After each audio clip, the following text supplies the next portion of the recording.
Hey guys, and welcome back to the Ringer 57 YouTube channel. We are taking on another Turbo ZX-14 today. This is another rescue mission, however, not from another shop. This gentleman put this bike together himself. He has some knowledge of turbos, some knowledge of how they work, and he had some things hooked up right, but we're running into a lot of things that weren't. So, a little backstory. Gentleman called me. He's taken it to the shop 3 times, 3 different shops, and had it tuned. 2 of them failed. 1 of them completed the tune. However, a few miles down the road, it quit running again. He assumed it was a bad Power Commander 5. It turns out it was actually a cam sync issue. He keeps kicking a cam sync fault. He said he's replaced the cam sensor. I'm finding butt connectors and chewing gum, so we're going to go ahead and put a new OEM cam sensor in this engine. So I got it running. Jacked the fuel pressure way down. It was at 60 PSI. Threw a map in it for 1000 cc injectors. What are you supposed to have in it? Lean as shit. So I went ahead, added a bunch of fuel back. We're actually probably closer to a 750 cc injector, and we've got it running. However, it's got a misfire. I went to do a compression check and throw new plugs in it, and my compression tester end got stuck. So this customer's getting a free engine pull on me to get that out. It is what it is. Not a big deal. I needed to get to some of this stuff anyway. It just makes it easier on me. So this is where we are at. This is an Intercooled ZX-14 9-to-1 motor, stock rods, studs. Basically the same as that one, except intercooled and stock rods, and that one has rods and is non-intercooled. It is again on E85. This one is running an external fuel pump, whereas that one's running an AEM 50-1200 in-tank. Either way works. I have a preference for the in-tank. It's just the way I like to do my stuff. This one also has velocity stacks, whereas that one's running the factory boots. Not a huge difference. His power goal is 390-ish. He doesn't quite want to break 400 because the stock rods are going to explode long before that. That is pushing the outer limits of what these rods are capable of. So, the gentleman was informed that I'm not comfortable at that level. He wants to take it to that level. He said in his own words, it could scatter on the dyno. It's okay. So y'all might get to see an explosion. We're going to have fire extinguishers on the ready. It could sling rods out the front. We don't know. I'm going to tune it really well below that, and then we'll give her a little kick in the pants to get her up there. It's currently on a 20-pound wastegate spring, no boost control. We're going to be putting a 4-pound wastegate spring in there with boost control. Same setup that's on that bike. Dial-a-bomb and a Mac valve, simple setup to the dome. I'm currently dropping the engine because you can't see it, but down in here is my freaking compression checker, and I can't get it out. Frame is in the way, I can't get an extractor in there, so it is what it is. Things I have found. 1, up under here, he has a gob of silicone. I poked my finger straight through it. That is a large boost leak. Everything up here was siliconed. That's a large boost leak. He had the intake air temp sensor gone. I don't even know where the connector is. I gotta find it. I have plates for this, so we're gonna put stockers back on with the sensor. He's got a lot of gold wrap wiring. I gotta figure out what all's under the gold wrap. There's some of it that's been cut and hacked a little bit. I'll probably replace that sub harness. Main harness seems to be okay.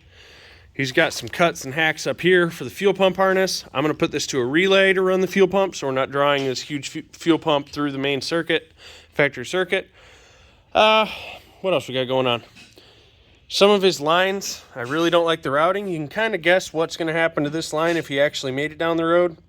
So we're going to either shorten it up or rebuild it, going that way like we did on Rob's over there.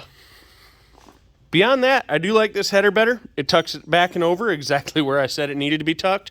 We got more ground clearance. However, he did the same donkey stack here of fittings.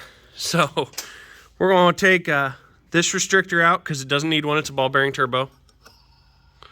And we're going to go ahead and turn this up again, just like we did Rob's. Bring it up and over to here. I'll probably bring it around the outside because his line's a little longer. Other than that, it's kind of where we're at. Alrighty, so we got everything free. We're going to go ahead and drop with the throttle bodies. I think that's going to be the easiest route. Not a Cowie guy. I'm sure there's Cowie guys in the comment section to teach me a little bit about this. But it just seems to be the easiest way, especially with the stacks he's got in here, just to drop it down.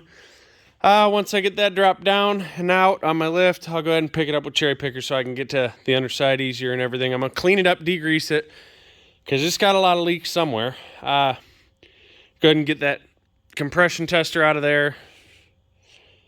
It doesn't have any external coolers on this thing. The coolers bypass everything, so I don't have to drain the oil.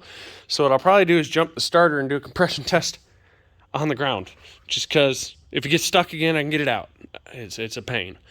Then we'll go ahead and I do believe I'm going to replace not this harness, the stator, the sub harness for the injectors, and pair and etc, cam sensor. We're gonna go probably ahead and replace that just because it's been hacked up in a few spots. But surprisingly, the rest of the harnesses seem to look good underneath what gold I've been able to uncover. So that's kind of where we're at right now. This plate is leaking. I'm going to go ahead and I don't want to order a new one. I want to order a new one, instead of fix it, but probably just silicone it. These are getting replaced. I did find his IAT sensor jammed in here. Really needs to be in here. Really does. It's definitely needed. Then I'm going to go ahead and JB weld the frame, clean up all this silicone from where he had plates just siliconed on here. I am replacing this plate. His is kind of butchered up. See if we can find her in here. Here it is. So he's got a intake air temp sensor in there that is not the IAT for this bike. He's got a rubber grommet that he was O-ringing the freaking map sensor to.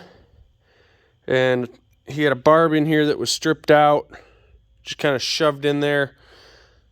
And I have no clue what that was going to. It was just hanging there.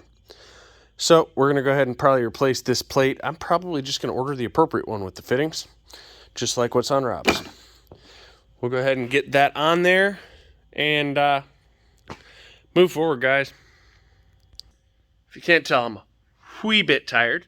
A little update for the day. So Rob's Brock's clutch springs came in today, so I went ahead and put those in. The only thing this bike lacks is a Raptor shift light with auto shift.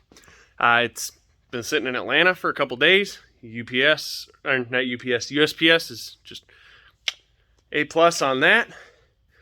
So he's coming tomorrow to pick it up. It probably won't have the shift light yet. Not a big deal. He's bringing fairings. We'll get fairings on it, get some final pictures. I went ahead and built this Gixxer motor today. I had already checked all the bearing clearances and everything. I was just waiting on one bearing. Went ahead and slapped that in, built it ground up, got the cam set, everything set. That's ready to go in the chassis. I'll be doing that this weekend. And we started out laying some of the stuff out for Mr. Randy Kane. As y'all can see, we got White Lightning in here. This is Randy Kane's bracket bike. It is a 560 bike. We use a little bit of nitrous to have control over it. Really little bit of nitrous. So the goal for next year is to have this run 560 motor with a bunch of timing yanked out of it, and then be able to put a little bit of nitrous to it and run top gas. That is the entire purpose of the 1507, so I have to pull the engine out of this. We're going to do a complete refresh on this engine while it's apart. I got a few little quirks on this bike that I don't like that I'm going to fix, and we'll be ready to hit it for next season. This bike does not have... Oh, God, This bike does not have the same setup as 100 proof. Ooh, we got to fix that as well. I forgot about that. Ooh, we're in gear. We're in neutral.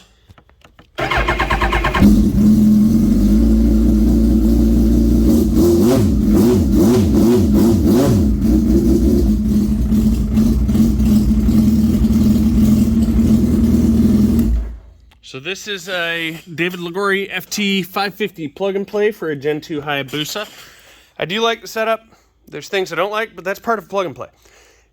If you want something that is exactly what you want, you build it yourself. If you want something that does exactly what it's supposed to do in the easiest way possible, you get a plug and play. Does this do everything I want exactly the way I want? No. Does it do everything it needs to do exactly the way it needs to do it? Yes. So, got a few updates to do this old girl. A little cleaning up, a little greasing to do. And she'll be ready for the next season.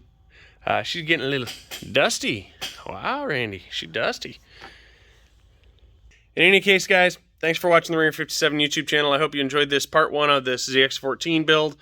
I don't know when part 2 is going to come. I'm going to drop the motor out and get the compression and everything checked and get it back up in there. Might do part 2 with that, but really, it's going to hit a halt. I have a priority 1 project I have to get knocked out, and we got a little lull before we got to get back to it, but we got a lot of work to do on that one, and you'll see more on that one once it is complete. That series will come out once the bike is completely finished. Later, guys.